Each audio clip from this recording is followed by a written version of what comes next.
Christina always prided herself on the order in which she kept her house. And, of course, her main pride was her lawn. All the neighbors complimented her, and Christina considered it perfect. So she didn't trust anyone else to cut her grass. It was a ritual. Every 3 days she took her lawnmower out of the garage and personally leveled the grass. That was until that one morning when she noticed something yellow on the flat surface of the lawn. Christina thought it perhaps the wind blew a candy wrapper into her lawn, but it turned out to be a small dandelion. The woman plucked the flower from its root. But by the next day, more flowers of the like had sprouted up, literally overnight, in several other places across her lawn. Christina saw this as a challenge from nature. And she wouldn't put up with it. No one and nothing were to spoil her perfect lawn. Every morning since then began with the woman running to the window and staring at the lawn. And every morning there the flowers multiplied. Christina decided to turn to science and went to a gardening store. She asked what could help her against those pesky dandelions. The seller recommended a special chemical to destroy the culprits, along with their roots. Christina bought the liquid and returned home. She changed her clothes, put on a protective mask, and went out to the lawn with the canister. The woman managed to pour the required amount under the first flower when a neighbor girl approached her. She asked what Christina was doing.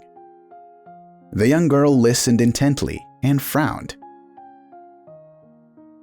"That reminds me a lot of my story," she replied, licking the candy on her stick.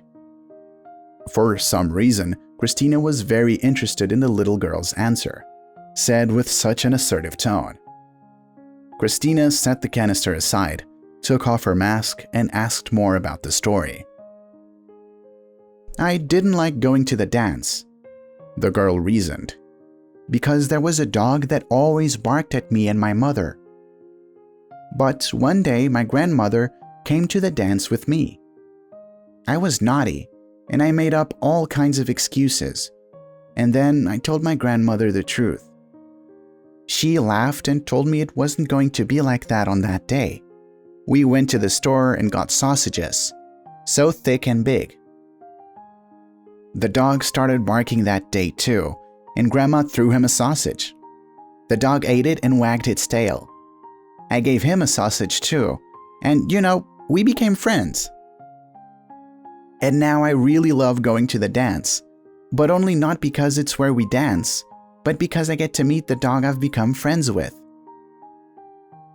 "Wait," Christina interrupted her. "And why did you say my lawn story was similar to yours?" "Well, how could it not be?" The girl snapped back, hinting at the obviousness a grown woman couldn't understand. "Maybe instead of ripping out the pretty yellow flowers, you'd love them. And your dull green lawn became bright and yellow." The simple truth had such an impact on Christina that she stopped plucking dandelions. A week later, everyone admired her bright yellow lawn, which delighted her in the mornings. There are things that we have to take for granted and just love them. This includes our own character and appearance, as well as various life circumstances that we cannot influence. Channel your aversion in a different way so that you can benefit from it and enjoy it.